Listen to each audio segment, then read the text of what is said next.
ಕರ್ತನು ಸರ್ವಶಕ್ತನಾಗಿರುವ ಜಗದೊಡೆಯ ಲಿಂಗದೇವನನ್ನ ಮನದಲ್ಲಿ ನೆನೆದು ಮಂತ್ರಪುರುಷ ಮಹಾಮಾನವತವಾದ ವಿಶ್ವಗುರು ಬಸವಣ್ಣವರನ್ನ ಮನದಲ್ಲಿ ಪ್ರಾರ್ಥಿಸಿಕೊಂಡು ಪರಮ ಪೂಜ್ಯ ಮಹಾಜಗದ್ಗುರು ಲಿಂಗೈಕ್ಯ ಲಿಂಗಾನಂದ ಅಪ್ಪಾಜಿಯವರನ್ನ ಮನದಲ್ಲಿ ನೆನೆದು ಪರಮ ಪೂಜ್ಯ ಮಹಾಜಗದ್ಗುರು ಡಾಕ್ಟರ್ ಮಾತೆ ಮಹಾದೇವಿ ತಾಯಿಯವ್ರನ್ನ ಮನದಲ್ಲಿ ಪ್ರಾರ್ಥಿಸಿಕೊಂಡು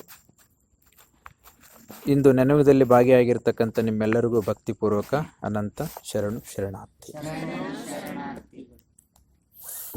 ನಿನ್ನೆ ದಿವಸ ನಾನು ಶಟಸ್ಥಲದಲ್ಲಿ ಭಕ್ತ ಸ್ಥಳದಲ್ಲಿ ಭಕ್ತನು ಏನಾಗಿರಬೇಕು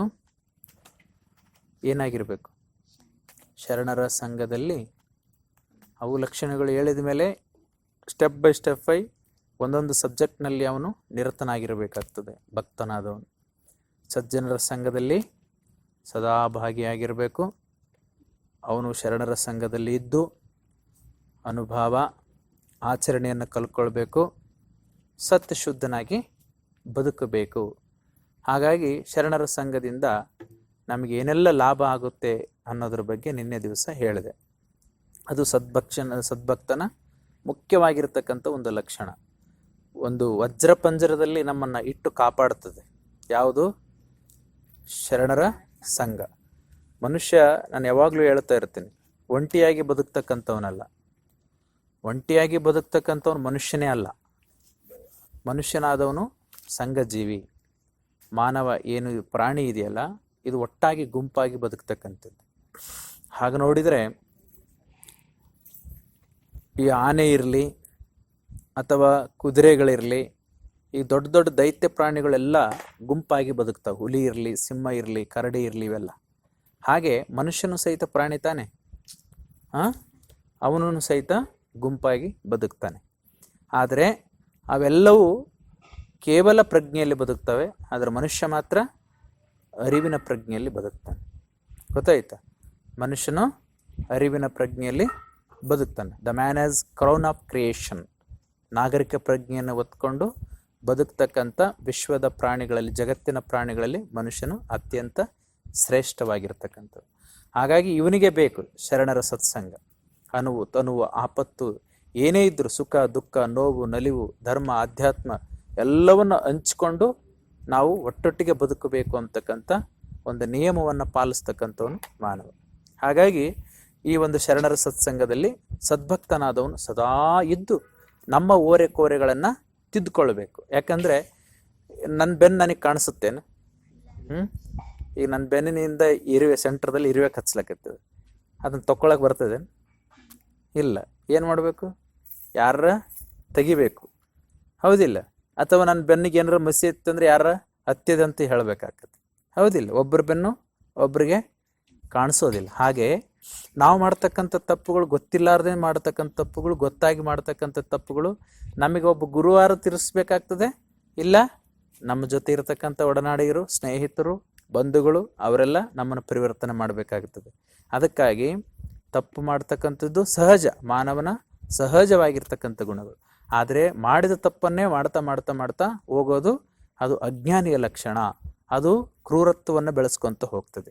ಹಾಗಾಗಿ ಮನುಷ್ಯನು ತನ್ನ ಒಂದು ತಪ್ಪುಗಳನ್ನು, ಓರೆಕೋರೆಗಳನ್ನು ತಿದ್ದುಕೊಳ್ಳಲಿಕ್ಕೆ ಇದು ಶರಣರ ಸಂಘ ಏನಾಗುತ್ತೆ, ನಮಗೆ ಒಂದು ಪೂರಕವಾಗಿ ನಮಗೆ ಶಕ್ತಿಯನ್ನು ತುಂಬುತ್ತದೆ, ಭಕ್ತಿಯನ್ನು ಕಲಿಸ್ಕೋತ ಹೋಗ್ತದೆ. ಅಲ್ಲಿ ನಮಗೆ ಶರಣರ ಸತ್ಸಂಗದಲ್ಲಿ ಭಕ್ತಿ ಸಿಗಲಿಕ್ಕೆ ಸಾಧ್ಯ ಆಗ್ತದೆ. ಅಲ್ಲಿ ನಾವು ಶ್ರೇಷ್ಠ ಭಕ್ತರಾಗಲಿಕ್ಕೆ ಸಾಧ್ಯ ಆಗ್ತದೆ. ಹಾಗಾಗಿ ಮಾನವನು, ಭಕ್ತನಾದವನು ಶರಣರ ಸತ್ಸಂಗದಲ್ಲಿ ಸದಾ ಇರಬೇಕು ಅಂತ. ಈಗ ನೆಕ್ಸ್ಟು ಅದೇ ಭಕ್ತ ಸ್ಥಳದಲ್ಲೇ ಶರಣನಾದವನು, ಭಕ್ತನಾದವನು ಒಳ್ಳೆ ಒಂದು ಕಾಯಕವನ್ನು ಮಾಡಬೇಕು ಅಂತ. ಏನು ಮಾಡಬೇಕು? ಸದ್ಭಕ್ತನಾದವನು ಕಾಯಕ ದಾಸೋಹಿಯಾಗಿರಬೇಕು ಅಂತ ಹೇಳ್ತಾರೆ. ಈ ಕಾಯಕ ಪದ ನೀವು ಚಿಕ್ಕವರಿದ್ರೆ ತಿಳ್ಕೊಳ್ಬೇಕು. ಮುಂದೆ ನಿಮಗೆ ಭಾಳ ಅದ್ಭುತವಾಗಿರ್ತಕ್ಕಂಥ ಇದರ ಬಗ್ಗೆ, ಶರಣ ತತ್ವದ ಬಗ್ಗೆ ನೀವು ಮುಂದೆ ಯಾರಿಗೆ ತಿಳಿಸ್ಬೇಕಾದ್ರೆ, ಅಥವಾ ನೀವೇ ಏನಾದರೂ ಇದ್ರ ಬಗ್ಗೆ MA ಮಾಡಬೇಕಾದ್ರೆ, ಅಥವಾ MPhil ಮಾಡೋಂಥ ಸಂದರ್ಭದಲ್ಲಿ, ಅಥವಾ ಮುಂದೆ ನೀವು ಯಾವ್ಯಾವ ಡಿಗ್ರಿಗಳು ಕಲ್ಕೊಳ್ತಿರಲ್ಲ ಆ ಸಂದರ್ಭದಲ್ಲಿ ನಿಮಗೆಲ್ಲ ಇವು ಉಪಯೋಗ ಆಗ್ತವೆ. ಇಡೀ ಜಗತ್ತಿನಲ್ಲಿ ಕಾಯಕದ ಶಬ್ದವನ್ನು ಕೊಟ್ಟಿರ್ತಕ್ಕಂಥದ್ದು ಒಂದು ಧರ್ಮ, ಅದು ಲಿಂಗಾಯತ ಧರ್ಮ, ಅದು ಬಸವಣ್ಣವ್ರು ಕೊಟ್ಟಿರ್ತಕ್ಕಂಥ. ಕಾಯಕ ಮತ್ತು ದಾಸೋಹದಿಂದನೇ ಇಡೀ ವಿಶ್ವಕ್ಕೆ ಪರಿಚಿತವಾಗಿರ್ತಕ್ಕಂಥದ್ದು ಯಾವುದು? ಅದು ಬಸವ ಧರ್ಮ, ಅದು ಬಸವಣ್ಣನವರಿಂದ. ಒಂದೊಂದು ಧರ್ಮಗಳು, ಈಗ ಅಜ್ಜ ಹೇಳಿದ್ರಲ್ಲ, ಜೈನ ಧರ್ಮ ಅಂದ್ರೆ ಅಹಿಂಸೋ ಪರಮ ಧರ್ಮ, ಬೌದ್ಧ ಧರ್ಮ ಅಂದ್ರೆ ಮಾನವೀಯತೆ, ವಿಶ್ವದ ಶಾಂತಿಯೇ ಬಯಸ್ತಕ್ಕಂಥದ್ದು, ಶಾಂತಿಯ ಸಂಕೇತ ಬೌದ್ಧ. ಹಾಗೆ ಬಸವ ಧರ್ಮ ಅಂದ ತಕ್ಷಣ ನಮಗೆ ಅಲ್ಲಿ ಏನು ನೆನಪಾಗಬೇಕು? ಕಾಯಕ ಮತ್ತು ದಾಸೋಹ. ಕಾಯಕ ಅಂದ್ರೆ ನಾವು ತಿಳ್ಕೊಂಡಿರ್ತಕ್ಕಂಥ ಕಾಯಕ ಯಾವುದು? ಕಾಯಕ ಅಂದ್ರೆ ಕೆಲಸ ಅಂತ ತಿಳ್ಕೊಂಡ್ಬಿಡ್ತೀವಿ, ಹೌದಲ್ಲ? ಕಾಯಕ ಅಂದ್ರೆ ಏನೋ ಒಂದು ಕೆಲಸ, ನಮಗೆ ವಹಿಸ್ಕೊಟ್ಟಿರ್ತಕ್ಕಂಥದ್ದು ಕೆಲಸನ ಮಾಡಬೇಕಪ್ಪ ಅಂತ ಅಲ್ಲ. ಕಾಯಕ ಅಂತಂದ್ರೆ ಕಾಯಕದಲ್ಲಿ ವಿಶೇಷವಾಗಿರ್ತಕ್ಕಂಥ ಅರ್ಥ ಇದೆ. ನೀವು ಈ ಕಾಯಕವನ್ನು ಇಂಗ್ಲೀಷ್ನಲ್ಲಿ ತರ್ಜುಮೆ ಮಾಡಿದ್ರೆ ಏನಂತೀರಿ ನೀವು? ಕಾಯಕಕ್ಕೆ ಇಂಗ್ಲೀಷ್ನಾಗ ಏನಂದ್ ಬಿಡ್ತೀರಿ? ವರ್ಕ್ ಅಂದ್ಬಿಡ್ತೀರಿ. ಆದ್ರೆ ವರ್ಕ್ ಕನ್ನಡದ ಶಬ್ದ ಏನಾಗುತ್ತೆ ಅಂದ್ರೆ ಕೆಲಸ ಆಗ್ತದೆ, ಕಾಯಕ ಆಗೋದಿಲ್ಲ. ಯಾಕಂದ್ರೆ ಕಾಯ ಪ್ಲಸ್ ಆಕ್ಯ ಅಂತ ಹೇಳ್ತಾರೆ ಅವರು. ಕಾಯ ಪ್ಲಸ್ ಐಕ್ಯ ಅಂತ ಹೇಳ್ತಾರೆ, ಆಕ್ಯ ಆಯ ಪದ ಅಂತಲೂ ಹೇಳ್ತಾರೆ. ಕಾಯ ಅಂತಂದ್ರೆ ತನು ಇಟ್ಕೊಂಡು ಕಾಯಕ ಐಕ್ಯನಾಗ್ತಕ್ಕಂಥದ್ದು. ಅಂದ್ರೆ ತನುವನ್ನ ಬಳಸ್ಕೊಂತ ಅರಿವಿನ ಪ್ರಜ್ಞೆಯಲ್ಲಿ ಈ ತನು ಗುರುವಿಗೆ ಸಮರ್ಪಣೆ ಆಗಿ ಈ ತನುವಿನಿಂದ ಮಾಡ್ತಕ್ಕಂಥ ಎಲ್ಲವನ್ನೂ ಸಹಿತ ಕಾಯಕ ಆಗ್ತವೆ ಅಂತ ಹೇಳ್ತಾರೆ ಅವರು. ಅದಕ್ಕಾಗಿ ಇದು ಕಾಯಕ ಅಂದ್ರೆ ಕೆಲಸ ಅಲ್ಲ. ಕೇಳ್ರಲ್ಲಿ ಡೆಫಿನೇಷನ್. ಕಾಯಕ ಅಂತಂದ್ರೆ ಕಾಯಕ ಇಸ್ ಈಕ್ವಲ್ ಟು ಅರ್ಚನೆ. ಅರ್ಚನೆ ಅಂತಂದ್ರೆ ನಾವು ಪೂಜೆ ಮಾಡ್ತಕ್ಕಂಥದ್ದು. ಅರ್ಪಣೆ, ನಾವೇ ಸ್ವತಃ ದೇವನಿಗೆ ಆಗಲಿ ಸಮಾಜಕ್ಕಾಗಲಿ ಅರ್ಪಿಸ್ಕೊಳ್ತಕ್ಕಂಥದ್ದು. ಆಮೇಲೆ ಅನುಭವ, ನಾವು ಶರಣರ ಸಂಘದಲ್ಲಿ ಇದ್ಕೊಂಡು ಅನುಭವ ಮಾಡಬೇಕು. ಆಮೇಲೆ ದಿನದ 6 ಗಂಟೆ ಆದ್ರೂ ಸಹಿತ ಕೆಲಸ ಮಾಡಬೇಕು. ಅರ್ಚನೆ, ಅರ್ಪಣೆ, ಅನುಭವ, ಕೆಲಸ ಈಸ್ ಈಕ್ವಲ್ ಟು ಕಾಯಕ. ಗೊತ್ತಾಯ್ತು? ಇಷ್ಟು ಅರ್ಥಗಳನ್ನು ಒಳಗೊಂಡಿದೆ ಕಾಯಕ ಅಂದರೆ. ಅದಕ್ಕಾಗಿ ವಿನೋಬ ಭಾವೆ ಗೊತ್ತಾ? ವಿನೋಬ ಭಾವೆ ಅಂತೇಳಿ ಮಹಾರಾಷ್ಟ್ರದಲ್ಲಿ ದೊಡ್ಡ ವ್ಯಕ್ತಿ ಆತ, ದೊಡ್ಡ ವಿದ್ವಾಂಸ. ಅವರು ಗಾಂಧೀಜಿಯವರ ತತ್ವವನ್ನು ಪಾಲಿಸ್ತಾರೆ. ಅವ್ರು ಹೇಳ್ತಾರೆ, ಜಗತ್ತಿನ ಯಾವ ಭಾಷೆಯಲ್ಲೂ ಇರದ ಶಬ್ದ, ಜಗತ್ತಿನ ಇತಿಹಾಸದಲ್ಲಿ ಎಲ್ಲೂ ಕಂಡರಿಯದ ಒಂದು ಶಬ್ದ ಏನಾದರೂ ಇತ್ತು ಅಂತಂದರೆ ಅದು ಬಸವಣ್ಣವರು ಕೊಟ್ಟಿರ್ತಕ್ಕಂಥ ಕಾಯಕ ಶಬ್ದ ಅಂತ. ಇಂಥ ಒಂದು ಪರಿಪೂರ್ಣವಾಗಿರ್ತಕ್ಕಂಥ ಕಾಯಕ ಸಿದ್ಧಾಂತವನ್ನು ನಾನು ಜಗತ್ತಿನ ಯಾವ ಭಾಷೆಯಲ್ಲಿ ಯಾವ ಧರ್ಮದಲ್ಲಿಯೂ ಎಲ್ಲೂ ಸಹಿತ ಕಾಣಲಿಕ್ಕೆ ಸಾಧ್ಯ ಇಲ್ಲ. ಅದು ಬಸವಣ್ಣವರು ಕೊಟ್ಟಿರ್ತಕ್ಕಂಥ ಶ್ರೇಷ್ಠ ಪದ. ಮತ್ತು ಅಂಥ ಒಂದು ಪದದ ಸಾಂಕೇತಿಕವಾಗಿರ್ತಕ್ಕಂಥ ಕಾಯಕ ಪ್ರಜ್ಞೆಯನ್ನು ಹೊತ್ಕೊಂಡು ಸರ್ವರನ್ನ ಒಂದು ಮಾಡಿ, ಯಾವುದೇ ಭೇದ ಭಾವ ಇರಲಾರ್ದಂತೆ, ಡಿಸ್ಕ್ರಿಮಿನೇಷನ್, ತಾರತಮ್ಯ ಇರಲಾರ್ದಂತೆ ಒಂದು ಸ್ವಾಭಿಮಾನದ ಬದುಕನ್ನು ಕಟ್ಟಿಕೊಟ್ಟಿರ್ತಕ್ಕಂಥ ಒಂದು ಶಬ್ದ ನಾನು ಎಂದು ಕೇಳಿಲ್ಲ, ಓದಿಲ್ಲ, ಕಂಡಿಲ್ಲ ಅಂತ ತಿಳ್ಕೊಂಡು ವಿನೋಬಾವಿಯವರು ಹೇಳ್ತಾರೆ. ಅದರ ಅರ್ಥ ಏನು? ಕಾಯಕವೇ ಕೈಲಾಸ ಅಂತ ಬಸವಣ್ಣವರು ಕೊಡ್ಲಿಕ್ಕೆ ಕಾರಣ ಏನು ಅಂದರೆ, ಬಸವಣ್ಣನವರು ಬರೋದಕ್ಕಿಂತ ಮೊದಲು ಈ ಶಬ್ದ ಇರಲಿಲ್ಲ. ಚೆನ್ನಾಗಿ ನೆನ್ಪಿಟ್ಕೊಳ್ಳಿ, ಬಸವಣ್ಣವ್ರು ಬರೋದಕ್ಕಿಂತ ಮೊದಲು ಈ ಶಬ್ದ ಇರಲಿಲ್ಲ. ಆವಾಗ ಕೇವಲ ಏನಾಗಿ ಗುಲಾಮರಾಗಿ ದುಡಿತಕ್ಕಂಥ ಒಂದು ಪರಿಸ್ಥಿತಿ, ಗುಲಾಮರಾಗಿ ದುಡಿತಕ್ಕಂಥ ಪರಿಸ್ಥಿತಿ. ನೀವು ಇತಿಹಾಸವನ್ನು ಚೆನ್ನಾಗಿ ಅಧ್ಯಯನ ಮಾಡಬೇಕು, ಸುಮ್ಮನೆ ಅಲ್ಲ. ಎಂತೆಂಥ ಪರಿಸ್ಥಿತಿ ಇವತ್ತು ನಿಮಗೇನು ಅದ್ರ ಬಗ್ಗೆ ಅರಿವಾಗಲ್ಲ. ಇವತ್ತು ನಮಗೆ ಇಂದಿನ ಪೂರ್ವಜರು ಎಷ್ಟು ಕಷ್ಟಪಟ್ಟಿದ್ದಾರೆ, ಅವರು ಎಂಥ ಗುಲಾಮಗಿರಿತನದಲ್ಲಿ ತಳ್ಳಿ ಅವರನ್ನು ಶೋಷಿಸಿದ್ದಾರೆ ಅನ್ನೋದು ನಮಗೆ ಇವತ್ತು ಎಷ್ಟು ಅರ್ಥ ಆಗಲ್ಲ. ಕೇರಳದಲ್ಲಿ ಇವತ್ತು ಕಮ್ಯುನಿಸಮ್ ಇದೆ, ಅವು ಇವತ್ತು ಯಾವ ಪಾರ್ಟಿನೂ ಸಹಿತ ಅಲ್ಲಿ ಹೋಗಿ ಬೆಳಿಲಿಕ್ಕೆ ಸಾಧ್ಯ ಇಲ್ಲ. ಯಾಕಷ್ಟು ಕಮ್ಯುನಿಸಮ್ ಆಯಿತು ಅಂತಂದರೆ ಅಲ್ಲಿ ಹೆಚ್ಚು ಗುಲಾಮಗಿರಿತನ ಇತ್ತು, ಒಂದು ಮಹಾರಾಷ್ಟ್ರ ಮತ್ತೊಂದು ಕೇರಳದಲ್ಲಿ. ಎಂಥ ಪರಿಸ್ಥಿತಿ ಗೊತ್ತೇನು? ಹೆಣ್ಣುಮಕ್ಕಳು ಕೇವಲ ತುಂಡು ಬಟ್ಟೆ ಹಾಕ್ಕೊಂಡು ಅಡ್ಡಾಡಬೇಕು, ಯಾರು? ಶೋಷಿತರು. ಆಮೇಲೆ ಗಂಡು ಮಕ್ಕಳು ಕೇವಲ ತುಂಡು ಬಟ್ಟೆ ಹಾಕ್ಕೊಂಡು ಅರ್ಧ ಮೈ ಕಾಣಿಸಂಗ ಅಡ್ಡಾಡ್ಬೇಕು ಅಂತ ಒಂದು ಪರಿಸ್ಥಿತಿ. ಒಬ್ಬ ಹೆಣ್ಮಗಳು ನಂಗಿನಿ ಅಂತೇಳಿ ತಿಳ್ಕೊಂಡು ಬರ್ತಾಳೆ. ನಿನ್ನೆ ಓದಿ ನನಗೆ ಕಣ್ಣಲ್ಲಿ ನೀರು ಬಂದ್ಬಿಡ್ತು. ನಂಗಿನಿ ಅಂತಕ್ಕಂಥ ಒಬ್ಬ ಹೆಣ್ಣುಮಗಳು, ಆಕೆಗೆ ಶೂದ್ರ ಇರ್ತಾಳೆ. ಅವಾಗ ಅಲ್ಲಿನ ರಾಜ ಏನು ಮಾಡ್ತಾನೆ ಅಂತಂದ್ರೆ, ಇಷ್ಟು ಗುಲಾಮಗಿರಿತನದಲ್ಲಿ ದುಡಿಸ್ಕೊಳ್ತಾ ಇರ್ತಾನೆ. ಅವ್ರನ್ನ ದುಡಿಸ್ಕೊಂಡು ಕೇವಲ ಒಂದು ಪಾವು ಜೋಳ ಅಷ್ಟೇ ಕೊಡ್ತಾ ಇರ್ತಾನೆ. ಬೆಳಗ್ಗೆಲಿಂದ ಸಂಜೆ ತನ, ಬೆಳಗ್ಗೆ 6 ಗಂಟೆಗೆ ಹೋದ್ರಂದ್ರೆ ಸಾಯಂಕಾಲ 6 ಗಂಟೆ ಅಂದರೆ ಎಷ್ಟು? 12 ತಾಸು ಎಷ್ಟು ಕಷ್ಟಪಟ್ಟು ದುಡಿಬೇಕು. ದುಡಿದ ಮೇಲೆ ಅವ್ರಿಗೆ ಕೊಡೋದೆಷ್ಟು? ಕೇವಲ 1/4 ಕಿಲೋ ಜೋಳನೋ ಮತ್ತು ನವಣಿನೋ ಮತ್ತು ಇನ್ನಿತರ ಯಾವುದೋ ಒಂದು ಧಾನ್ಯವನ್ನು. ಆಮೇಲೆ ಅವರು ಕೇವಲ ಅರ್ಧ ಬಟ್ಟೆ ಮಾತ್ರ ಹಾಕ್ಕೊಳ್ಬೇಕು. ಆ ಪರಿಸ್ಥಿತಿ ಒಳಗಡೆ ನೊಂದುಕೊಂಡು ಬೆಂದುಕೊಂಡು ಆಕೆ ಏನು ಮಾಡಿಬಿಡ್ತಾಳಂತಂದ್ರೆ, ಒಂದು ಸ್ವಲ್ಪ ನಾನು ಮರ್ಯಾದೆಯಿಂದ ಬದುಕಬೇಕಂತ ಟವಲ್ ಒಚ್ಕೊಂಡು ಬರ್ತಾಳೆ. ಆವಾಗ ಆ ರಾಜ ಕಟ್ಟಪ್ಪಣೆ ಮಾಡಿ ಆಕೆಗೆ ತಲೆದಂಡ ಮಾಡ್ರಿ ಅಂತೇಳಿ ತಿಳ್ಕೊಂಡು ಹೇಳ್ತಾರೆ.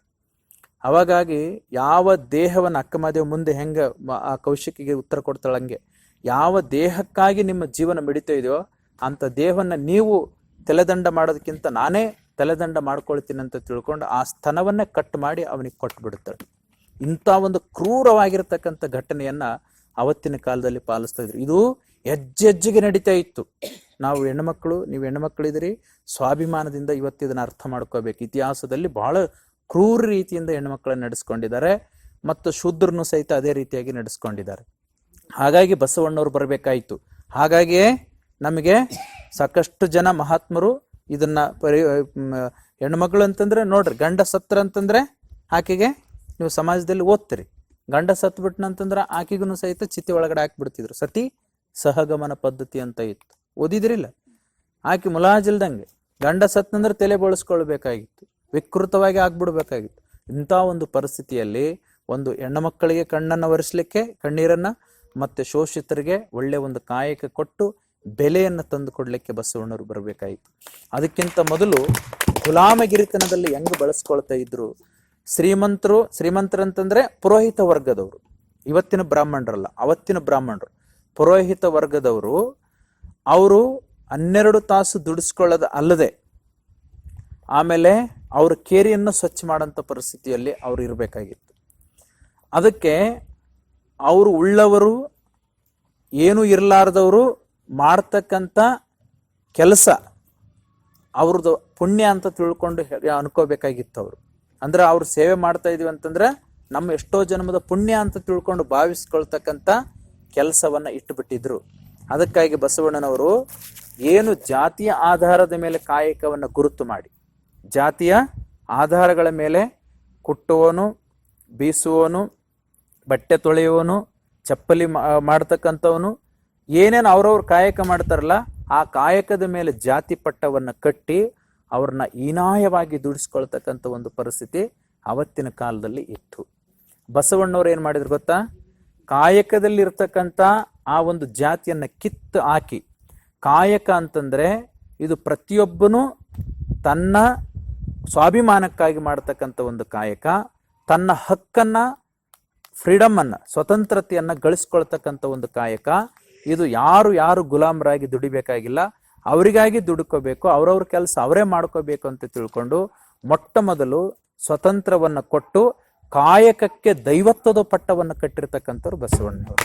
ಅಲ್ಲಿ ತನ ಕಾಯಕಕ್ಕೆ ದೈವತ್ವ ಇರಲಿಲ್ಲ. ದುಡಿಯೋವನು ದುಡ್ಕೋಂತನೇ ಇರಬೇಕು, ಉಣ್ಣವನು ಉಣ್ಕೋಂತನೇ ಇರಬೇಕು. ಈ ಪರಿಸ್ಥಿತಿಯಲ್ಲಿ ಬ್ರಾಹ್ಮಣ, ಕ್ಷತ್ರಿಯ, ವೈಶ್ಯ ಮತ್ತು ಶೂದ್ರ, ಆಮೇಲೆ ಅಸ್ಪೃಶ್ಯ, ಈ ಲ್ಯಾಡರ್ ಟೈಪ್ ಆಫ್ ಸೊಸೈಟಿ, ಶ್ರೇಣೀಕೃತವಾಗಿರ್ತಕ್ಕಂಥ ಒಂದು ವ್ಯವಸ್ಥೆಯನ್ನು ತಂದುಬಿಟ್ಟು ಬ್ರಾಹ್ಮಣ ಬರೀ ತಿನ್ಕೊಂತಾನೆ ಇರಬೇಕವ ಧಾರ್ಮಿಕನಾಗಿ. ಕ್ಷತ್ರಿಯ ಅವನು ಕೆಳಗಿರ್ತಕ್ಕಂಥ ವೇಶ್ಯರು ಮತ್ತು ಶೂದ್ರರು ದುಡಿದಿರ್ತಕ್ಕಂಥವ್ರ ತೆರಿಗೆಯನ್ನ ತಗೊಂಡು ಅವನು ಆರಾಮಾಗಿ ರಾಜನಾಗಿ ಮೆರಿಬೇಕಾಗಿತ್ತು. ವೈಶ್ಯವ ಅವನು ವ್ಯಾಪಾರ ಕುತಂತ್ರ ತಂದಿಂದ ವ್ಯಾಪಾರ ಮಾಡ್ಕೊಂತ ಶೂದ್ರನ ವಂಚಿಸ್ಕೊಂತ ಲಾಭ ಮಾಡ್ಕೊಂತ ಇರಬೇಕಾಗಿತ್ತು. ಅವರು ಶೂದ್ರರು ಅವ್ರಿಗಾರ ಸ್ವಲ್ಪ ಏನಾರು ಊಟ ಬಟ್ಟೆ ಚಲೋ ಇರ್ತಿತ್ತು, ಆದ್ರೆ ಅಸ್ಪೃಶ್ಯರಿಗೆ ಏನೂ ಇರಲಾರ್ದಂತೆ ಅವ್ರನ್ನ ದುಡಿಸ್ಕೊಳ್ತಾ ಇದ್ರು. ಅದಕ್ಕಾಗಿ ಬಸವಣ್ಣವ್ರು ಬಂದು ಏನ್ ಮಾಡಿದ್ರು, ಆ ಕಾಯಕದಲ್ಲಿರ್ತಕ್ಕಂಥ ಮೇಲಿರಿಮೆ ಕೀಳಿರಿಮೆಯನ್ನು ತೆಗೆದಾಕಿ ಆರಿಜೆಂಟಲ್ ಆಫ್ ಸೊಸೈಟಿ, ಸಮಾನತೆಯ ಸಮಪಾತಳಿ ವ್ಯವಸ್ಥೆಯನ್ನು ತಂದುಬಿಟ್ಟು ಆ ಕಾಯಕಕ್ಕೆ ಪಟ್ಟ ಕಟ್ಟಿ, ಕೇವಲ ಅಷ್ಟೇ ಅಲ್ಲ ಅವರು ಒಂದು ಮಂತ್ರವನ್ನಾಗಿ ಮಾಡಿಬಿಟ್ರು. ಏನು? ಕಾಯಕವೇ ಕೈಲಾಸ, ವರ್ಕ್ ಈಸ್ ವರ್ಷಿಪ್. ಆಮೇಲೆ ದಾಸೋಹವೇ ದೇವಧಾಮ. ನೀವು ಕಾಯಕವನ್ನ ಮಾಡಬೇಕು, ಕೇವಲ ಕೆಲಸವನ್ನ ಮಾಡೋದಲ್ಲ. ನಿಮಗೂ ಒಂದು ಆತ್ಮ ಇದೆ, ನಿಮಗೂ ಭಾವನೆಗಳಿದಾವೆ, ನಿಮಗೂ ಸ್ವತಂತ್ರ ಇದೆ, ನೀವು ಸಹಿತ ಮಾತಾಡ್ಲಿಕ್ಕೆ ಬರುತ್ತೆ, ನಿಮಗೆ ನೀವು ಆತ್ಮ ಉದ್ಧಾರ ಮಾಡ್ಕೋಬೇಕು ಅಂತ ಹೇಳಿ ಎಲ್ಲರನ್ನ ಅಪ್ಪಿಕೊಂಡು ಅವರಿಗೆ ಒಂದೊಂದು ಕಾಯಕ, ಒಂದು ಚಪ್ಪಲಿ ಮಾಡ್ತಾ ಇರಲಿ, ಮತ್ತೊಂದು ಯಾವುದೋ ಒಂದು ಕೃಷಿ ಕಾಯಕ ಮಾಡ್ತಾ ಇರಲಿ, ಕುಂಬಾರಿಕೆ ಕೆಲಸ ಮಾಡುತ್ತಿರಲಿ, ಬಟ್ಟೆ ತೊಳಿತಾ ಇರಲಿ, ಅವ್ರು ನಿಮ್ಮ ಕೆಲಸವನ್ನು ನೀವು ಮಾಡ್ರಿ, ಆದರೆ ಈ ಕಾಯಕದ ಮೇಲೆ ಜಾತಿ ಅಂತಕ್ಕಂಥದ್ದು ಮೇಲಿರಿಮೆ ಕೀಳಿರಿಮೆ ಬೇಡ.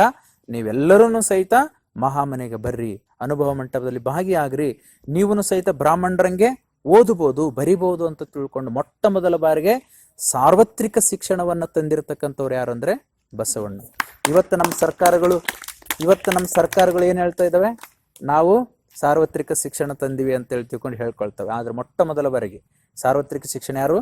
ಬಸವಣ್ಣವ್ರದ್ದು. ಸಾಧು ಸಾದಲೆ ಬಸವ ಓದು ಕಲಿಯಿತು ಜನವು, ಓದಲೆಲ್ಲ ಹೊಸ ಮಾತ ಕೇಳಿದವು, ಮೇದಿನಿಗೆ ಬಂತು ಶಿವ ಬೆಳಕ. ನೋಡಿ, ಮಾಸ್ ಎಜುಕೇಶನ್, ಸಾರ್ವತ್ರಿಕ ಶಿಕ್ಷಣವನ್ನು ತಂದವರು ಬಸವಣ್ಣವರು. ಅವಾಗ ಮನೆ ಮನೆಗೆ ಹೋದ್ರು, ಬರ್ರಿ ನೀವು ಕಲಿತ್ಕೊಳ್ ಬರ್ರಿ ಅಂತ ಅನುಭವ ಮಂಟಪದಲ್ಲಿ ಸಾಕ್ಷರತವನ್ನು ತಗೊಂಡು ಬಂದು ಅವರಿಗೆ ಅಕ್ಷರ ಜ್ಞಾನವನ್ನು ಕೊಟ್ಟು, ಕೇವಲ ಅಕ್ಷರ ಜ್ಞಾನವನ್ನು ಕೊಡೋದಲ್ಲ, ಬರೆಯೋದು ಕಲಿಸಿದ್ರು. ಅಷ್ಟೇ ಅಲ್ಲ, ಅನುಭಾವಿಗಳನ್ನ ಮಾಡಿದ್ರು. ಅವ್ರು ಬರೆದಿರ್ತಕ್ಕಂಥ ಒಂದೊಂದು ವಚನದ ಮೇಲೆ ಇವತ್ತು ಒಂದೊಂದು ಯೂನಿವರ್ಸಿಟಿಗಳು ತಯಾರಾಗಿದೆ. ಒಂದು ಯೂನಿವರ್ಸಿಟಿಯಲ್ಲಿ 10-20 ಜನ PhD ಒಂದು ವಚನದಲ್ಲಿ ಮಾಡ್ಲಕ್ಕಾಗಲಾರದಷ್ಟು ಆ ಜ್ಞಾನವನ್ನ ಅವ್ರು ತುಂಬಲಿಕ್ಕೆ ಕಾರಣ ಯಾರು ಅಂತಂದ್ರೆ ಗುರು ಬಸವಣ್ಣನವರು ಅನ್ನೋದನ್ನ ನಾವು ಮರೆಯಬೇಕು. ಒಬ್ಬ ಕಸಗೂಡಿಸ್ತಕ್ಕಂಥ ಸತ್ಯಕ್ಕೆ ಬರೀತಾಳ, ಲಂಚ ವಂಚನೆಗೆ ಕೈಯಾನದ ಭಾಷೆ. ಇವತ್ತೆಷ್ಟು ಸ್ವಾಮಿ, ಇದೇ ಪವಿತ್ರ ಕಲ್ಯಾಣದ ಈ ಭೂಮಿಯಲ್ಲಿ, ಇದೇ ನೆಲದಲ್ಲಿ ಕಸಗೂಡಿಸಿರ್ತಕ್ಕಂಥ ಒಬ್ಬ ಸತ್ಯಕ್ಕ, ಆಕೆ ವೇಶ್ಯೆಯಾಗಿರ್ತಾಳೆ. ಆ ಒಂದು ಸತ್ಯಕ್ಕನ ಕಡೆಯಿಂದ ಏನು ಕೆಲಸ ಮಾಡಿಸ್ತಾ ಅವರಿಗೆ ಅಕ್ಷರ ಜ್ಞಾನವನ್ನು ಕಲಿಸಿಕೊಟ್ಟು ಅವ್ರ ಕಡೆಯಿಂದ ವಚನ ಬರೆಸ್ತಾರೆ. ಕೇವಲ ನಾನು ಕಸವನ್ನು ಅಷ್ಟೇ ಬೆಳೆಯೋದಿಲ್ಲ, ತನುವಿಗಂಟಿರ್ತಕ್ಕಂಥ, ಮನಕ್ಕಂಟಿರ್ತಕ್ಕಂಥ, ನಮ್ಮ ಭಾವನೆಗಳಂಟಿರ್ತಕ್ಕಂಥ ಭ್ರಷ್ಟ ವ್ಯವಸ್ಥೆ ಏನಿದೆಯಲ್ಲ, ಆ ಲಂಚಗುಳಿತನ ಏನಿದೆಯಲ್ಲ, ಅದನ್ನ ಎಲ್ಲಿವರೆಗೂ ತೊಳೆದಾಕಲ್ಲ ಅಲ್ಲಿವರೆಗೂ ಸಹಿತ ಸಮಾಜ ಉದ್ಧಾರ ಆಗಲ್ಲ ಅಂತೇಳಿ ಲಂಚ ವಂಚನೆಗೆ ಕೈಯಾನದ ಭಾಷೆ, ಕೈ ಮುಟ್ಟಿ ಎತ್ತಿಕೊಂಡನಾದಡೆ ನಿಮ್ಮಾಣೆ ಶಂಭು ಜಕ್ಕೇಶ್ವರ ಅನ್ನೋಷ್ಟ್ರ ಮಟ್ಟಿಗೆ ಹೇಳ್ತಾಳಂದ್ರೆ, ಇವತ್ತು ಆ 2 ಸಾಲಿನ ವಚನದ ಮೇಲೆ 28 ಜನ, ಒಬ್ರಲ್ಲ ಇಬ್ರಲ್ಲ, 28 ಜನ, 28 ಯೂನಿವರ್ಸಿಟಿಯಲ್ಲಿ ದೊಡ್ಡ ದೊಡ್ಡ ಅರ್ಥಶಾಸ್ತ್ರಜ್ಞರು 1000 ಪುಟದಷ್ಟು ಪ್ರಬಂಧವನ್ನ ಮಂಡಿಸಿದ್ದಾರೆ. ಒಂದು ವಚನದ 2 ಸಾಲು, ಲಂಚ ವಂಚನೆಗೆ ಕೈಯಾನದ ಭಾಷೆ, ಕೈ ಮುಟ್ಟಿ ಎತ್ತಿಕೊಂಡನಾದಡೆ ನಿಮ್ಮಾಣೆ ಶಂಭು ಜಕ್ಕೇಶ್ವರ ಅಂತಕ್ಕಂಥ 2 ಲೈನ್. ಅಂದ್ರೆ ಎಷ್ಟು ತಾಕತ್ತಿರ್ಬೋದು, ಎಂತ ಎಜುಕೇಶನ್ ಬಸವಣ್ಣವ್ರು ಕೊಟ್ಟಿರ್ಬೇಕು 12ನೇ ಶತಮಾನದಲ್ಲಿ, ಯೋಚನೆ ಮಾಡಿ. ಹಾಗಾಗಿ ಮನೆ ಮನೆಗೆ ಹೋಗಿ ಅವ್ರನ್ನ ಕರ್ಕೊಂಡು ಬಂದು ಆತ್ಮೋದ್ಧಾರವನ್ನ ಮಾಡಿದ್ರು.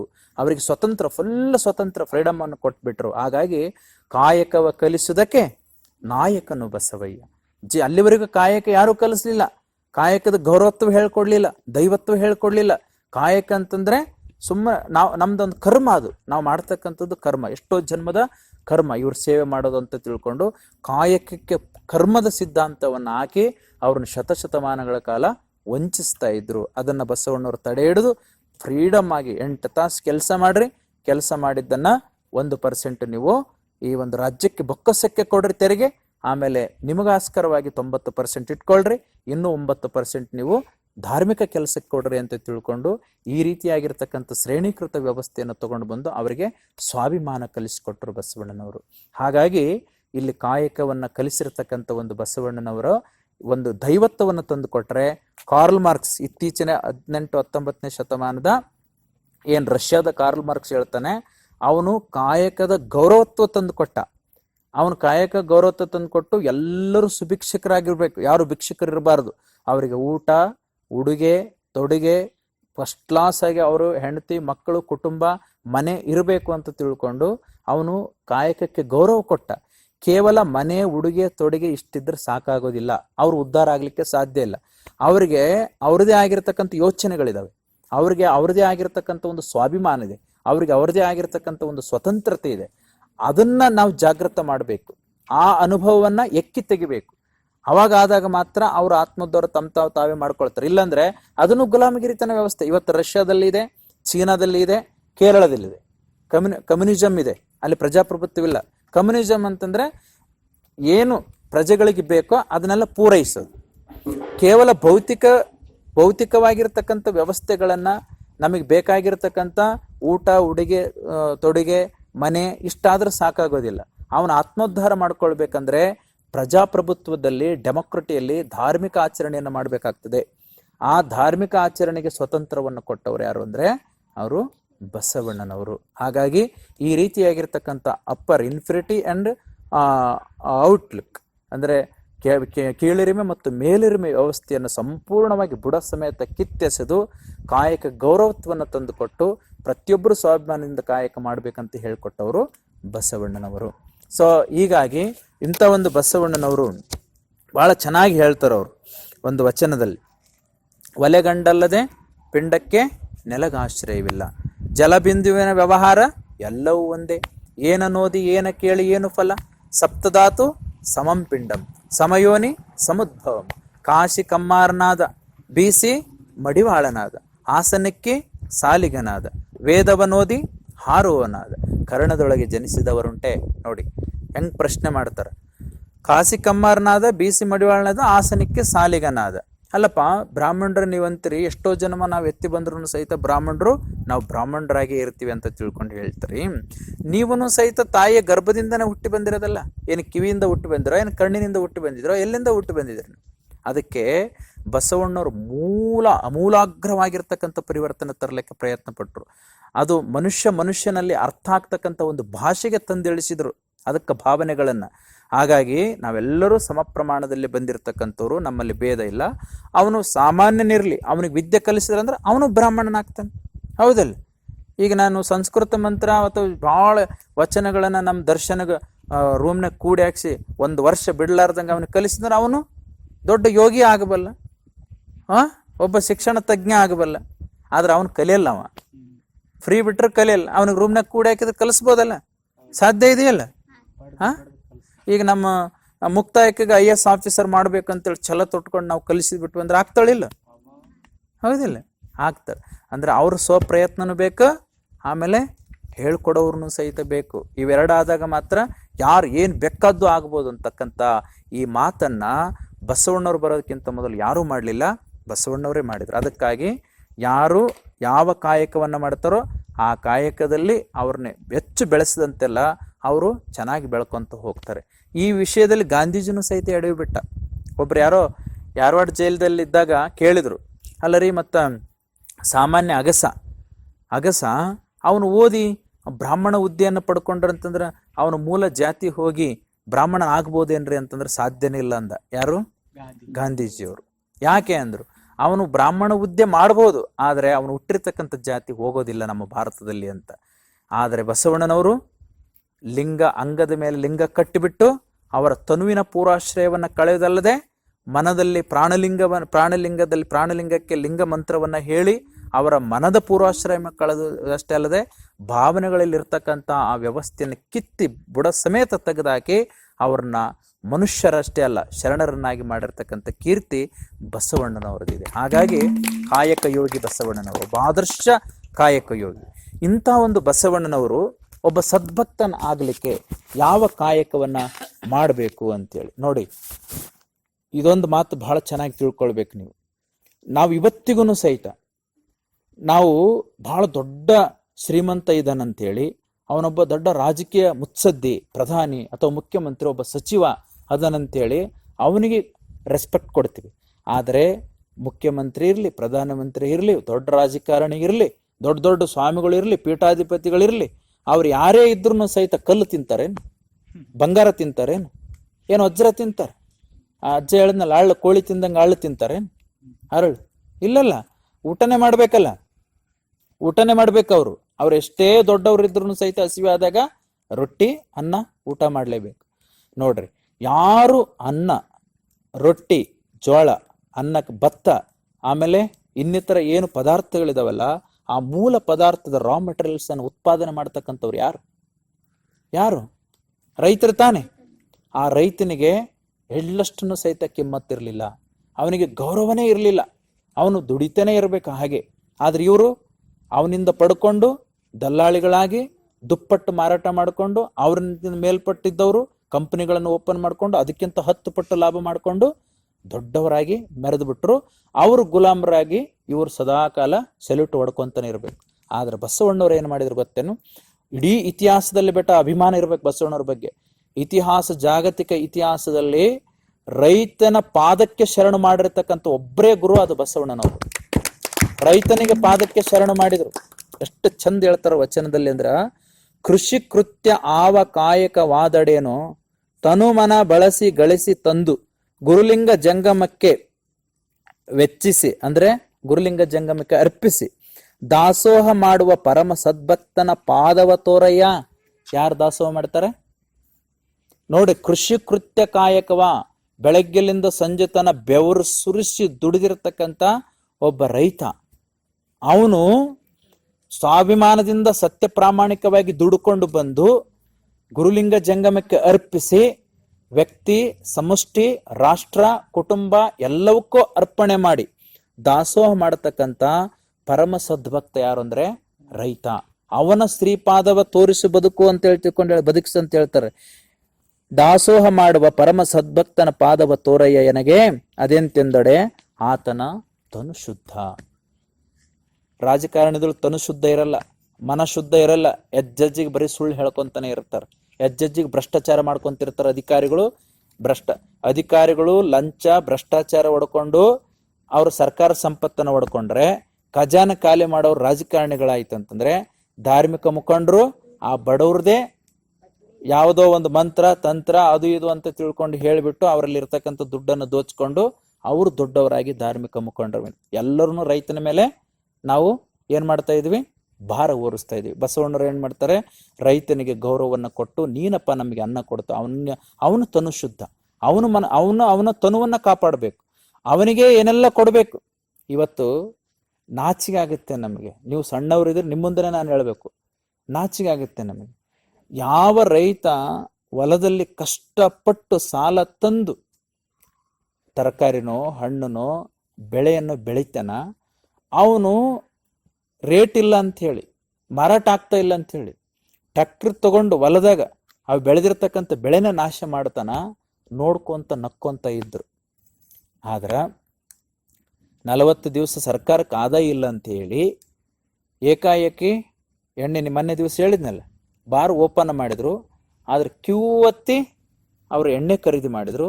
ಅದನ್ನು ನೋಡ್ಕೊಂಡು ನಮಗೆ ಲಾಭ ಆಗುತ್ತೆ ಅಂತ ತಿಳ್ಕೊಂಡು ನಕ್ಕೊಂತ ಇದ್ರು. ಎಂಥ ಪರಿಸ್ಥಿತಿ! ಅವನ್ನೆಲ್ಲ ಮಾರಾಟ, ಅವು ಬೆಳೆದಿರ್ತಕ್ಕಂಥ ತರಕಾರಿ ಮತ್ತು ಹಣ್ಣುಗಳನ್ನೆಲ್ಲ ತಗೊಂಡು ಗೋಡೌನ್ನಲ್ಲಿ ಹಾಕಿ ಏನಾದರೂ ಮಾಡ್ಬೋದಾಗಿತ್ತು ಅದರಿಂದ ಬೇರೆ ಬೇರೆ ಉತ್ಪನ್ನಗಳನ್ನು. ಆದರೆ ಸರ್ಕಾರಗಳು ಅಂಥ ಒಂದು ಮುತ್ಸದ್ದಿತನ ತೋರಲಿಲ್ಲ. ರೈತನ ಹೊಟ್ಟೆ ಮೇಲೆ ಬರೆ ಹಾಕಿದ್ರು.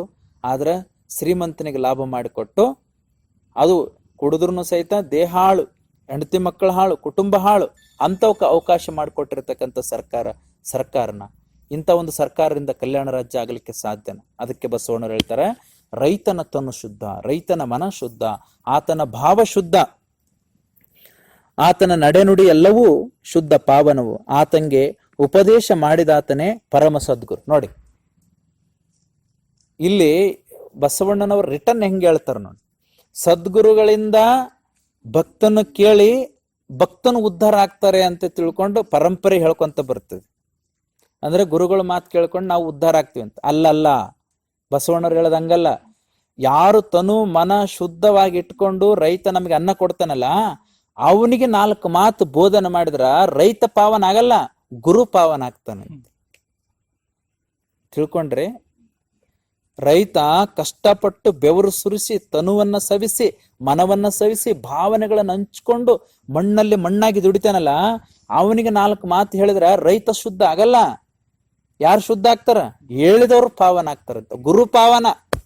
ಅಬ್ಬಾ, ಶುದ್ಧ ನುಡಿಯೆಲ್ಲ ಪಾವನವು, ಆತಂಗೆ ಉಪದೇಶ ಮಾಡಿದಾತನೇ ಪರಮ ಸದ್ಗುರು, ಅಂತಪ್ಪ ಸದ್ಭಕ್ತನ ಮನೆಯೇ ಕೈಲಾಸವೆಂದು ಹೊಕ್ಕು ಲಿಂಗಾರ್ಚನೆ ಮಾಡುವ ಜಂಗಮವೇ ಜಗತ್ ಪಾವನ. ಇವತ್ತಿನ ಪರಿಸ್ಥಿತಿ ಹೆಂಗಂದ್ರ, ಐನರ್ನ ಮನೆಗೆ ಕರ್ಕೊಂಡು ಹೋಗಿ ವರ್ಷಗೊಂದ್ಸರ 108 ಐನರ್ನ ಕರ್ಕೊಂಡು ಹೋಗಿ ಅವ್ರಿಗೆ ಜಂಗಮಾರ್ಚನೆ ಮಾಡಿ ಅವ್ರಿಗೊಂದು 10 ರೂಪಾಯಿನೋ 100 ರೂಪಾಯಿ ಕೊಟ್ಟು ಕಳಿಸಿದ್ರ ಅವ್ರ ಪಾವನ ಅಲ್ಲ, ನಾವು ಪಾವನ ಆಗ್ತೀವಿ ಅಂತ ಹೇಳ್ತಕ್ಕಂಥ ಈ ಕಾಲದಲ್ಲಿ ಬಸವಣ್ಣ ಅವರು ಹೇಳ್ತಾರ, ಅವನು ತನು ಮನ ಭಾವ ಶುದ್ಧ ಇರತಕ್ಕಂಥ ರೈತನ ಮನೆ ಒಳಗಡೆ ಹೋಗಿ ಲಿಂಗಾರ್ಚನೆ ಮಾಡಿ ಅವನು ಪಾದ ತೊಳೆದು ಅವನಿಗೆ ಶುಭ ಹಾರೈಸಿದರೆ ಜಂಗಮ ನೀನು ಜಗತ್ ಪಾವನ ಆಗ್ತೀಯ ಅಂತ ತಿಳ್ಕೊಂಡು ಹೇಳ್ತೀವಿ. ಉಲ್ಟಾ ಅವನು ಕಷ್ಟಪಟ್ಟು ದುಡಿದು ತಗೊಂಡು ಬಂದು ಇವ್ರನ್ನ ಕರೆದು ಇವ್ರಿಗೆ ಕೊಳಕ ಪಾದನ್ನು ತೊಳೆದು ಇವರಿಗೆ ಊಟ ಮಾಡಿಸಿ ಡರ್ರನ್ನ ಡೇಗಿಸಿ ಮತ್ತೆ ಮೇಲೆ 101 ರೂಪಾಯಿ ದಕ್ಷಿಣ ಕೊಟ್ಟು ಕಳಿಸೋದಂತಂದ್ರೆ ಎಷ್ಟು ವ್ಯತ್ಯಾಸ ಇದೆ. ಹಾಗಾಗಿ ಬಸವಣ್ಣವ್ರನ್ನ ಬೆಳೆಸಲಿಲ್ಲ ಇವರು. ಬಸವಣ್ಣವ್ರನ್ನ ಬೆಳೆಸಿದ್ರೆ ನಮಗೆ ಹೊಟ್ಟೆ ತುಂಬಲ್ಲ ಅಂತ ಗೊತ್ತಾಯ್ತು ಇವರಿಗೆ. ಹಾಗಾಗಿ ಹೈನರನ ಬಸವಣ್ಣವ್ರ ರೂಪದಲ್ಲಿ, ಬಸವಣ್ಣವ್ರನ್ನ ರೂಪದಲ್ಲಿ ಎತ್ತನ್ನು ಇಟ್ಟು, ನಂದಿಯನ್ನು ಇಟ್ಟು ತಾವು ಜಂಗಮರು ಅಂತೇಳಿ ತಿಳ್ಕೊಂಡು ಹೇಳ್ಕೊಂಡು ತಾವು ಮೆರೆದ್ರು ಬಸವಣ್ಣವ್ರ ಮೇಲೆ. ಯಾಕಂದ್ರೆ ಬಸವಣ್ಣವ್ರ ಹತ್ರ ಸಮಾನತೆ ಇದೆ. ಬಸವಣ್ಣವ್ರನ್ನ ಹೇಳಿದ್ರು ಅಂತಂದ್ರೆ ತಾವು ದೊಡ್ಡ ದೊಡ್ಡ ಪೀಠಗಳನ್ನು ಅಲಂಕರಿಸ್ಲಿಕ್ಕೆ ಆಗಲ್ಲ. ಹಾಗಾಗಿ ಬಸವಣ್ಣವ್ರು ಅಂತಂದ್ರೆ ವಜ್ಜ. ಯಾರಿಗೆ? ಜಾತಿಭೂತವಾದಿಗಳಿಗೆ. ಸೊ ಅದಕ್ಕೆ ಹೇಳ್ತಾರ, ಲಿಂಗಾರ್ಚನೆ ಮಾಡುವ ಜಂಗಮವೇ ಜಗತ್ ಪಾವನ. ಇಂತಪ್ಪ ಗುರು ಶಿಷ್ಯ ಜಂಗಮಕ್ಕೆ, ಗುರು ಶಿಷ್ಯ ಪರಂಪರೆಯ ಜಂಗಮಕ್ಕೆ ನಾನು ನೆರನಂಬಿ ನಮೋ ನಮೋ ಎಂಬೆನಯ್ಯ ಲಿಂಗದೇವ ಅಂತಕ್ಕಂಥ ವಚನವನ್ನು ಹೇಳಿ ಕಾಯಕದ ಘನತೆಯನ್ನು ಎತ್ತಿಡಿದು ಅವನಿಗೆ ಸದ್ಭಕ್ತನಾದವನು ಇಂಥ ಒಂದು ಕಾಯಕವನ್ನು ಮಾಡಬೇಕು ಅಂತ ತಿಳ್ಕೊಂಡು ಅಲ್ಲಿ ಹೇಳ್ತಾರೆ. ಕೃಷಿ ಕೃತ್ಯ ಕಾಯಕ ಮಾಡುವವನು. ಮತ್ತೊಂದು ಕಡೆ ಒಬ್ಬ ಸಾಮಾನ್ಯ ಉರ್ಲಿಂಗ ಪೆದ್ದಿ. ಉರ್ಲಿಂಗ ಪೆದ್ದಿ ಅಂದ್ರೆ ಗೊತ್ತಲ್ಲ, 12ನೇ ಶತಮಾನದಲ್ಲಿ ಒಬ್ಬ ಸಾಮಾನ್ಯ ಕುಲದಲ್ಲಿ ಹುಟ್ಟಿರ್ತಕ್ಕಂಥ ಉರ್ಲಿಂಗ ಪೆದ್ದಿಗಳ ಹೆಂಡತಿ ಹೇಳ್ತಾಳೆ. ಏನ್ ಹೇಳ್ತಾಳಂದ್ರ, ಕೃಷಿ ಕೃತ್ಯ ಕಾಯಕವಿಲ್ಲದವರು ಭಕ್ತರಲ್ಲ. ಯಾರು ಸತ್ಯಶುದ್ಧ ಪ್ರಾಮಾಣಿಕ ಕೃಷಿ ಕಾಯಕ ಅಂದ್ರೆ ಕೇವಲ ಹೊಲದಲ್ಲಿ ಅಂತ ಮಾಡಬೇಕಾಗಿಲ್ಲ. ಯಾವ ಕೆಲಸವನ್ನ ಮಾಡಿದ್ರು ಸಹಿತ ಅಲ್ಲಿ ಒಂದು ಸ್ವಾಭಿಮಾನದ ಕಾಯಕವನ್ನ ಮಾಡಬೇಕು. ಆ ಕಾಯಕ ಮಾಡ್ಲಾರ್ದವರು ಭಕ್ತರು ಅಲ್ಲ. ಕುಳಿತುಕೊಂಡು ತಿನ್ನೋರು ಭಕ್ತರಲ್ಲ. ಸ್ಪಷ್ಟವಾಗಿ ಹೇಳ್ತಾಳಕ್ಕೆ, ಕೃತ್ಯ ಕಾಯಕವಿಲ್ಲದವರು ಭಕ್ತರಲ್ಲ, ಸತ್ಯಶುದ್ಧವಿಲ್ಲದುದು ಕಾಯಕವಲ್ಲ. ಸತ್ಯಶುದ್ಧ ಪ್ರಾಮಾಣಿಕವಾಗಿರ್ತಕ್ಕಂಥದ್ದು ಅದು ಕಾಯಕ ಆಗ್ಲಿಕ್ಕೆ ಸಾಧ್ಯ ಇಲ್ಲ. ಆಸೆ ಎಂಬುದು ಭವಕ್ಕೆ ಬೀಜ, ನಿರಾಶೆ ಎಂಬುದು ನಿತ್ಯ ಮುಕ್ತಿ. ಉರ್ಲಿಂಗ ಪೆದ್ದಿಗಳ ಅರಸರಲ್ಲಿ ಸದರವಲ್ಲ ಕಾಣಿರಣ್ಣ ಅಂತ.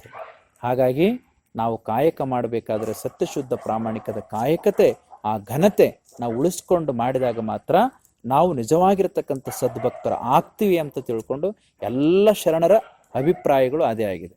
ಅದಕ್ಕೆ ದೇವ್ರನ್ನೂ ಕಾಯಕ ಮಾಡ್ತಾನೆ. ದೇವರನ್ನು ಸಾಮಾನ್ಯ ಅಲ್ಲ. ಈಗ ನಾವು ಇಲ್ಲಿ ಕುಳಿತಿದ್ದೀವಿ ಅಂದ್ರೆ ಗಾಳಿ ಬೀಸ್ತದೆ, ನಮಗೆ ಮೇಲೆ ಮೋಡ ತಂಪು ಇರಿಸ್ತಾ ಇದೆ. ನಮಗೆ ಯಾವಾಗ ಏನೇನು ಬೇಕು ವಾತಾವರಣದಲ್ಲಿ ದೇವರು ಒಂದೊಂದು ಕ್ಷಣನೂ ಸಹಿತ ತುಂಬಿಟ್ಟಿದ್ದಾನೆ ಅವನ ಒಂದು ಆಶೀರ್ವಾದವನ್ನು. ಹಾಗಾಗಿ ಅವನು ಒಂದು ಕ್ಷಣ ಒಂದು ವೇಳೆ ನಿಂತು ಬಿಟ್ನ ಅಂತ ತಿಳ್ಕೊಳ್ಳಿ. ಸೂರ್ಯ ನಿಂತಂದ್ರೂ ಸಹಿತ ನಮಗೆ ಕಷ್ಟ. ಬರೀ ಚಂದ್ರ ಇದ್ರೂ ಸಹಿತ ನಾವೆಲ್ಲ ಚಳಿ ಆಗಿ ಅಲ್ಲೇ ಎಲ್ಲೆಲ್ಲಿ ಮಕ್ಕೊಂಡಿರ್ತೀವಿ, ಅಲ್ಲೆಲ್ಲೇ ಬರ್ಫ್ ಆಗಿಬಿಡ್ತೀವಿ. ಚಂದ್ರನೇ ಇದ್ದು ಬಿಟ್ರ ಮತ್ತು ಸೂರ್ಯನೇ ಇದ್ದು ಬಿಟ್ರೆ ಎಲ್ಲರನ್ನೂ ಸಹಿತ ಸುಟ್ಟೋಗ್ಬಿಡ್ತೀವಿ. ಹಾಗಾಗಿ ಯಾವ ಕಾಲದಲ್ಲಿ ಯಾವ ಪ್ರಮಾಣದಲ್ಲಿ ಏನೇನು ಇರಬೇಕು ಅನ್ನೋದನ್ನು ದೇವರು ಎಕ್ಯುರೇಟಾಗಿ ಒಂದು ಕ್ಷಣನೂ ಸಹಿತ ವೇಟ್ ಮಾಡಲಾರದೆ ಅವನು ತನ್ನ ಕೆಲಸವನ್ನ ಮಾಡ್ತಿದ್ದ. ಅದಕ್ಕೆ ಅಮರೇಶ್ವರ ಲಿಂಗವಾದರೂ ಕಾಯಕದ ಒಳಗು. ದೇವರೇ ನೀನೇ ಕಾಯಕ ಮಾಡಬೇಕಾದ್ರೆ ನಾನೆಲ್ಲ ಯಾವ ಲೆಕ್ಕಪ್ಪ. ಅದಕ್ಕಾಗಿ ಕಾಯಕ ಮಾಡೋಂಥ ಸಂದರ್ಭದಲ್ಲಿ ಗುರು ದರ್ಶನವಾದರು, ಲಿಂಗ ದರ್ಶನವಾದರು, ಜಂಗಮ ಮುಂದಿದ್ರು ಹಂಗರಿ. ಮೊದಲು ಕಾಯಕಕ್ಕೆ, ಈಗ ಓದ್ಬೇಕಾದ್ರೆ ಓದೋದೇ ಆ ಕಡೆ ಲಕ್ಷಣ ಕೊಡೋದಿಲ್ಲ. ಆಟ ಆಡ್ಬೇಕಾದ್ರೆ ಆಟದ ಕಡೆ ಲಕ್ಷಣ, ಪಾಠ ಮಾಡ್ಬೇಕಾದ್ರೆ ಪಾಠದ ಕಡೆ ಲಕ್ಷಣ, ಊಟ ಮಾಡ್ಬೇಕಾದ್ರೆ ಊಟ, ಅಂದ್ರೆ ಪ್ರತಿಯೊಂದಕ್ಕೂ ಇಂತಿಷ್ಟು ಸಮಯ ಏನಿದಿಲ್ಲ ಅದನ್ನ ನಿಗದಿ ಮಾಡ್ಕೋಬೇಕಂತಾರೆ. ನಾವು ಬಸವಣ್ಣನವ್ರು ಎಂತ ಶಿಸ್ತನ್ನ ನಮಗೆ ಕಲಿಸ್ಕೊಡ್ತಾರಂತಂದ್ರೆ, ನಿಜಕ್ಕೂ ನಾವು ಎಷ್ಟು ಜನ್ಮದ ಪುಣ್ಯನೋ ಬಸವಣ್ಣವ್ರು ಅಂತಕ್ಕಂಥ ಗುರು ಅವರ ಕೊಟ್ಟಿರ್ತಕ್ಕಂಥ ಧರ್ಮವನ್ನು ಪಾಲಿಸ್ಲಿಕ್ಕೆ. ನೋಡಿ, ಅವರು ಪ್ರಧಾನಿಗಳಾಗಿದ್ದಾಗ 11 ಗಂಟೆಗೆ ಕಾಯಕ ಮಾಡ್ತಾ ಇರ್ತಾರೆ. ನೀವು ಅದನ್ನ ಸಿನಿಮಾದಲ್ಲಿ ನೋಡ್ತೀರಿ. ಮಾಡಂತ ಸಂದರ್ಭದಲ್ಲಿ ಬಸವಣ್ಣನವರು ಬಹಳ ಶಿಸ್ತಿಗೆ ಬೆಲೆ ಕೊಡ್ತಾರಂತೆ ಮತ್ತು ಅವ್ರು ಅವತ್ತಿನ ಕೆಲಸನ ಅವತ್ತೇ ಮಾಡಿ ಮುಗಿಸ್ತಾರಂತೆ ಅಂತ ಹೇಳಿ ಬಿಜ್ಜಳ ಏನ್ ಮಾಡ್ತಾನೆ, ಮಾರುವೇಷದಲ್ಲಿ ಬರ್ತಾನೆ. ಇದು ನಮಗೆಲ್ಲರಿಗೂ ಪಾಠ ಆಗ್ಬೇಕು. ಆ ಮಾರುವೇಷದಲ್ಲಿ ಬಂದಿರತಕ್ಕಂಥ ಬಿಜ್ಜಳ ಬಸವಣ್ಣವ್ರು ನೋಡ್ತಾನೆ. ಅಲ್ಲಿ ಬಸವಣ್ಣನವರು 2 ದೀಪ ಇಟ್ಕೊಂಡಿರ್ತಾರೆ. ಒಂದು ದೀಪ ಹಚ್ಚಿ ಕಾಯಕ ಮಾಡ್ತಾ ಇರ್ತಾರೆ. ಅವಾಗ ಅಲ್ಲಿ ಹೋಗಿ ನಿಂದಿರ್ತಾರೆ ಬಿಜ್ಜಳ. ಬಸವಣ್ಣವ್ರು ತನ್ನ ಪಾಡಿಗೆ ತಾ ಕೆಲಸ ಮಾಡ್ಕೊಂತಾನೆ ಇರ್ತಾರೆ. ಮಾಡೋಂಥ ಸಂದರ್ಭದಲ್ಲಿ ಬಿಜ್ಜಳನಿಗೆ ಸಿಟ್ಟು ಬಂದ್ಬಿಡ್ತದೆ. 1 ಗಂಟೆ ಕಾಯ್ತಾನೆ. ಕಾಯ್ದಾದ್ಮೇಲೆ ಬಸವಣ್ಣವ್ರ ಕೆಲಸ ಮುಗಿದ್ಮೇಲೆ ಈ ದೀಪ ಆರಿಸಿ ಆ ದೀಪವನ್ನು ಹಚ್ಚಿ, ಅವಾಗ ಅಲ್ಲಿ ಬಂದಿರತಕ್ಕಂಥ ಬಿಜ್ಜಳ ಗೊತ್ತಿರಲ್ಲ, ಮಾರುವೇಷದಲ್ಲಿ ಬಂದಿರ್ತಾನೆ. ಬರ್ರಿ ಆಗುಂತಕರೆ ಅಂತೇಳಿ ಅವ್ರಿಗೆ ಶರಣು ಮಾಡಿ ಕೂಡಿಸ್ತಾನೆ. ಕೂಡಿಸಿದಾಗ ಬಿಜ್ಜಳ ಏನಂತಾನ, ಬಸವಣ್ಣ ನಿನಗೆ ಎಷ್ಟಪ್ಪ ಅಹಂಕಾರ, ನಾನು ಜಂಗಮ ಬಂದಿನಿ, ವಯಸ್ಸಾಗಿರ್ತಕ್ಕಂಥ ಜಂಗಮ ಬಂದಿನಿ, ನನಗೆ 1 ಗಂಟೆ ಬಾಗಿಲಲ್ಲಿ ನಿಂದ್ರಿಸಿದೆ ಅಲ್ಲ ನೀನು, ಇದು ನ್ಯಾಯನ? ಇದು ನೀನು ಮಾಡತಕ್ಕಂಥ ಒಂದು ಧಾರ್ಮಿಕ ಚಟುವಟಿಕೆಗೆ ಘನತೆನ ಇದು? ನೀನು ಮರ್ಯಾದೆ ಮಾಡಿದೆ ನೀನು ನನಗೆ ಅಂತ ಕೇಳ್ತಾನೆ. ಅವಾಗ ಬಸವಣ್ಣವ್ರು ಅಂತಾರೆ, ಸಾರಿ ನನಗೆ ಕ್ಷಮಿಸಿ ಸ್ವಾಮಿಗಳೇ, ಜಂಗಮರೇ, ನಾನು ರಾಜ್ಯದ ಕೆಲಸ ಮಾಡ್ತಾ ಇದ್ದೆ. ನಂದೊಂದು ಸೂತ್ರ ಇದೆ, ನಾನು ಕಾಯಕ ಮಾಡಬೇಕಾದ್ರೆ ಜಂಗಮರೇ ಬರಲಿ ಅಥವಾ ಶರಣರೇ ಬರಲಿ ಅಥವಾ ದೇವರೇ ಏನೋ ಸಾಕ್ಷಾತ್ಕಾರ ಆಗುತ್ತಂದ್ರೂ ಸಹಿತ ನಾನು ಕೇಳೋದಿಲ್ಲ, ಕಾಯಕ ಮಾಡ್ತೀನಿ. ಹಾಗಾಗಿ ಕ್ಷಮೆ ಮಾಡ್ರಿ, ಬನ್ನಿ ಕುಳಿತುಕೊಂಡ್ರಿ ಅಂತೇಳಿ ಕೂಡಿಸ್ಕೊ. ಸರಿ ಬಿಡು, ಅದೆಲ್ಲ ಆಯಿತು. ಮತ್ತೆ ಈ ದೀಪ ಆರಿಸಿ ಈ ದೀಪ ಯಾಕೆ ಉರಿಸಿದಿ ಅಂತ. ಅವಾಗ ಬಸವಣ್ಣರು ಹೇಳ್ತಾರೆ, ಇಲ್ಲಿವರೆಗೂ ನಾನು ಕಾಯಕ ಮಾಡತಕ್ಕಂಥದ್ದು ರಾಜ್ಯದ ಕೆಲಸ. ಆ ರಾಜ್ಯದ ಕೆಲಸದಿಂದ ಬರತಕ್ಕಂಥ ಪಗಾರದಿಂದ ನಾನು ಇದನ್ನು ಉರಿಸ್ತೀನಿ. ಕೆಲಸ ಮುಗಿದ ಮೇಲೆ ಇವಾಗ ನಾವಿಬ್ಬರು ಮಾತಾಡ್ತಕ್ಕಂಥದ್ದು ವೈಯಕ್ತಿಕ. ಹಾಗಾಗಿ ನನ್ನ ವೈಯಕ್ತಿಕ ಏನು ಬಂದಿರತಕ್ಕಂಥ ದುಡ್ಡು ಏನಿದೆಯಲ್ಲ ಅದರಿಂದ ನಾನು ಈ ಎಣ್ಣೆನ ಉರಿಸಿ ದೀಪವನ್ನು ಎಣ್ಣೆಯನ್ನು ಹಾಕಿ ದೀಪವನ್ನು ಒತ್ತಿಸ್ತಾ ಇದ್ದೀನಿ. ನೀವು ಕ್ಯಾಲ್ಕುಲೇಟ್ ಮಾಡ್ರಿ, ಒಂದು ಪಣತೆಯಲ್ಲಿ ಎಷ್ಟಪ್ಪ, ಒಂದು 50 ಗ್ರಾಮರ ಕೂಡ್ತದೆ ಎಣ್ಣೆ. 50 ಗ್ರಾಮಿಗೆ ಕ್ಯಾಲ್ಕುಲೇಟ್ ಮಾಡಿದ್ರೆ ನಿಮ್ಗೊಂದು 5 ರೂಪಾಯಿ ಅಷ್ಟೇ ಆಗ್ಬೋದೇನೋ, 5 ರೂಪಾಯಿ ಅಥವಾ 2 ರೂಪಾಯಿ ಆಗ್ಬೋದೇನೋ. ಎಷ್ಟು ಒಂದು ಲಾಳಕಿ ಅಂತಂದ್ರೆ ಒಂದು 5 ಗ್ರಾಮ್ ಅಂತ ಇಟ್ಕೊಂಡ್ರೂ ಸಹಿತ ನಿಮಗೆ 1 ರೂಪಾಯಿ 2 ರೂಪಾಯಿ ಆಗ್ಬೋದೇನೋ. ಅವತ್ತಿನ ಕಾಲದಲ್ಲಿ ಭಾಳ ಸಸ್ತ ಎಣ್ಣೆ, ಫ್ರೀ ಆಗಿನೂ ಸಹಿತ ಸಿಗ್ತಿತ್ತೇನೋ ಗೊತ್ತಿಲ್ಲ ನನಗೆ. ಅಷ್ಟು ಎಣ್ಣೆನೂ ಸಹಿತ ಬಸವಣ್ಣನವರು ತಮ್ಮ ಸ್ವಾರ್ಥಕ್ಕಾಗಿ ಬಳಸಲಿಲ್ಲಲ್ಲ. ಇದು ಕಾಯಕ, ಇದು ಕಾಯಕದ ಪ್ರಜ್ಞೆ. ಬಸವಣ್ಣವ್ರು ಕಲಿಸಿರ್ತಕ್ಕಂಥ ಸೂತ್ರ ನಮಗೆ. ಈ ಬಸವಣ್ಣವರ ಸಿದ್ಧಾಂತವನ್ನು, ಆರ್ಥಿಕ ಸಿದ್ಧಾಂತವನ್ನು ಒಂದು ವೇಳೆ ನಮ್ಮ ಭಾರತ ದೇಶ ಏನಾದರೂ ಪರಿಪಾಲನೆ ಮಾಡಿದ್ರೆ ಅಂತಂದ್ರೆ ನಮ್ಮ ಭಾರತ ದೇಶ ಎಂದೂ ಸಹಿತ ಬಡವರಾಗಲಿಕ್ಕೆ ಸಾಧ್ಯನೇ ಇಲ್ಲ. ನಿಮಗೆ ಗೊತ್ತಿಲ್ಲ, ಸಣ್ಣವರು ಇದ್ದೀರಿ, ಒಬ್ಬೊಬ್ಬರು ಕೋಟಿಗಟ್ಟಲೆ, ಸಾವಿರ ಕೋಟಿಗಟ್ಟಲೆ ಗಳಿಸ್ಕೊಂಡಿದ್ದಾರೆ. ನಮ್ಮ ಭಾರತ ದೇಶದಲ್ಲಿರ್ತಕ್ಕಂಥ ಒಂದು ಸಂಪತ್ತು ಏನಾದರೂ ಹೊರಗಡೆ ಬಂತು ಅಂದರೆ ಎಲ್ಲರೂ ತಮಗೆ ಬೇಕಾದಷ್ಟಷ್ಟೇ ಇಟ್ಕೊಂಡು ಸಂಪತ್ತನ್ನು ಸರ್ಕಾರಕ್ಕೆ ಅರ್ಪಣೆ ಮಾಡಿಬಿಟ್ರಂದ್ರೆ ನಾವು ಒಬ್ಬೊಬ್ಬರು ಇಂಥ ಬಿಲ್ಡಿಂಗ್ ಅದಲ್ಲ, ಈಗ ಈ ಬಿಲ್ಡಿಂಗನ್ನು ಆರಾಮ್ ಕಟ್ಕೊಂಡು 40 ಫ್ಯಾಮಿಲಿಗಳಿಗೆ ನಾವು ಬಾಡಿಗೆ ಕೊಡ್ಬೋದು. 15 ಲಕ್ಷ ರೂಪಾಯಿ ಸ್ಟಾಕ್ ಇಟ್ಕೋಬೋದು. ಎಷ್ಟು? 15 ಲಕ್ಷ ರೂಪಾಯಿ ಸ್ಟಾಕ್ ಆಗಿ ಇಟ್ಕೊಳ್ಬೋದು. ಆಮೇಲೆ ಬ್ಯಾಂಕ್ ಬ್ಯಾಲೆನ್ಸು ಇದು ಇಂಥ ಒಂದು ಬಿಲ್ಡಿಂಗ್ ಕಟ್ಬೋದು, 40 ಫ್ಯಾಮಿಲಿಗೆ ಬಾಡಿಗೆ ಕೊಡ್ಬೋದು, ಫಸ್ಟ್ ಕ್ಲಾಸ್ ಒಂದು ಬೆಂಚ್ ಕಾರು ಇಟ್ಕೊಳ್ಬೋದು, ದಿನ ಮೃಷ್ಟಾನ್ನ ಭೋಜನ ಊಟ ಮಾಡೋದು. ಇಷ್ಟು ಸಂಪತ್ತು ಎಲ್ಲಿದೆ? ನಮ್ಮ ಭಾರತ ದೇಶದ ಸಿರಿವಂತರ ಮನೆಯಲ್ಲಿ ತುಂಬಿ ತುಳುಕ್ತಾ ಇದೆ. ಇಲ್ಲೇ ಒಂದು ಹುಮನಾಬಾದ್ನಲ್ಲಿ ಒಂದು ಮನೆಗೆ ಹೋಗಿದ್ದೆ ನಾನು. ಆ ಮನೆ ಒಂದು ಮನೆ 50 ಕೋಟಿ ರೂಪಾಯಿದು ಒಂದು ಮನೆ ಕಟ್ಸ್ಯಾರ. ಎಷ್ಟು? 50 ಕೋಟಿ. ಆ ಮನೆ ಸುತ್ತಾಡಿ ಬರ್ಲಿಕ್ಕೆ ನನಗೆ 2 ಗಂಟೆ ಹಿಡಿತು. ಕರ್ಕೊಂಡೋಗಿ ಎಲ್ಲ ಸುತ್ತಾಡಿಸಿದ್ರು. ಆ ಫ್ಯಾನ್ ಇದೆ, ಆ ಫ್ಯಾನು ಚೈನಾದಿಂದ ಬಂದಿದೆ. ಅದ್ರ ಕೆಳಗಡೆ ಕುಂತ್ರ ಪೇಪರ್ ಹಿಂಗೆ ಆರೋದಿಲ್ಲ, ಆದ್ರೆ ನಮಗೆ ಗಾಳಿ ಬರ್ತಾ ಇರ್ತದೆ. ಹೆಂಗಿರ್ಬೇಕು ಫ್ಯಾನ್ ಅದು? ಇಷ್ಟು ಅದ್ಭುತ. ಅಲ್ಲಿ ನಲ್ಲಿ ಬಿಡಕ್ಕೆ ಹೋದ್ರಂದ್ರೆ ಅಲ್ಲೇ ನಲ್ಲಿ ತಿರ್ಸೋದು ಬೇಕಾಗಿಲ್ಲ, ಜಸ್ಟ್ ಫಾರ್ ಸೆನ್ಷನ್ ಅದಕ್ಕೇನಂತಾರೆ, ಸೆನ್ಷನ್. ಅಲ್ಲಿ ಆ ಒಂದು ಸಂವೇದನ, ಅಲ್ಲಿ ಕೈ ಹೋಗಿ ಹಿಂಗೆ ಇಟ್ಬಿಟ್ರೆ ಸಾಕು, ನೀರು ಬಂದ್ಬಿಡ್ತದೆ. ಅಲ್ಲಿ ಬಾತ್ರೂಮ್ನಾಗ ಹೋಗಿ ಸುಮ್ಮನೆ ನಾವು ಹಿಂಗೆ ಕುಂತು ಬಿಟ್ರೆ ಸಾಕು, ತಂತಾನೆ ನೀರು ಬರ್ತದೆ. ನಮ್ಮ ಭಾವನೆಯನ್ನು ಅರ್ಥ ಮಾಡ್ಕೊಂಡು ನೀರು ಬೇಕಾ ಸಾಕು, ನಾವು ಅನ್ಕೊಂಡ್ರೆ ಸಾಕು. ನನಗಿನ್ನೂ ಸ್ವಲ್ಪ ಬಿಸಿನೀರು ಬೇಕಂದ್ರೆ ಬಿಸಿನೀರು ಬರುತ್ತೆ, ಇಲ್ಲ ಬೇಡ ತಣ್ಣೀರು ಅಂದ್ರೆ ತಣ್ಣೀರು ಬರುತ್ತೆ. ಅನ್ಕೊಂಡ್ರೆ ಸಾಕು. ಪ್ರಾಮಿಸ್ ನಿಮ್ಗೆ ಹೇಳ್ತೀನಿ, ಬೇಕಾದ್ರೆ ಕರ್ಕೊಂಡೋಗಿ ತೋರಿಸ್ತೀನಿ ನಾನು. ಸೊ ಇಷ್ಟು, ಮತ್ತು ಮಾಳಿಗೆ ಮೇಲೆ ಸುಂದರವಾಗಿರ್ತಕ್ಕಂಥ ಗಾರ್ಡನ್ ಮಾಡಿದ್ದಾರೆ. ಇಷ್ಟೆಲ್ಲ ಮುಂದುವರಿತಿರ್ತಕ್ಕಂಥ ನಮ್ಮ ಭಾರತ ದೇಶ ಕೇವಲ ಶ್ರೀಮಂತರ ಸೊತ್ತಾಗಿ ಕುಂತು ಬಿಟ್ಟಿದೆ.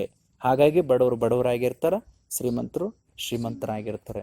ಬಸವಣ್ಣವರ ತತ್ವ ಒಂದು ವೇಳೆ ಪಾಲನೆ ಮಾಡಿದ್ರಂದ್ರೆ ಎಲ್ಲರನ್ನೂ ಸಹಿತ ಸಾರಸಗಟಾಗಿ ಶ್ರೀಮಂತರು ಆಗಬಹುದು. ಹಾಗಾಗಿ ನಾವು ಒಂದು ಒಳ್ಳೆ ಕಾಯಕವನ್ನ ಮಾಡ್ತಾ ಪ್ರಾಮಾಣಿಕವಾಗಿ ಬದುಕ್ತಕ್ಕಂಥದ್ದು ಆರ್ಥಿಕತೆಯನ್ನ ಹಿಮ್ಮಡಿಗೊಳಿಸ್ತದೆ. ಅದಕ್ಕೆ ಕಾಯಕಕ್ಕೆ ಘನತೆ ಬರುತ್ತದೆ ಅಂತ ತಿಳ್ಕೊಂಡು ಹೇಳ್ತಕ್ಕಂಥ ಸಂದರ್ಭದಲ್ಲಿ ಭಕ್ತನಾದವನು ಸತ್ಯಶುದ್ಧ ಕಾಯಕ ಮಾಡಬೇಕು ಅಂತ ತಿಳ್ಕೊಂಡು ತಿಳಿಸ್ತಾ, ಭಕ್ತನಾದವನು ಎಂಥ ಒಂದು ಶ್ರದ್ಧೆ ನಿಷ್ಠೆಯನ್ನು ಇಟ್ಕೊಳ್ಬೇಕು ಅನ್ನೋದ್ರ ಬಗ್ಗೆ ನಾಳೆ ಹೇಳಿ, ನಾಡಿದ್ದು ಮಹೇಶ್ವರ ಸ್ಥಳದಲ್ಲಿ ನೋಡೋಣ. ಕೊರೋನಾ ಲಾಕ್ಡೌನ್ ಮುಗಿಯತ್ತನೂ ಸಹಿತ ನಮ್ದು ಹಿಂಗೆ ನಡೀತಾನೆ ಇರುತ್ತೆ. ಚಲೋ.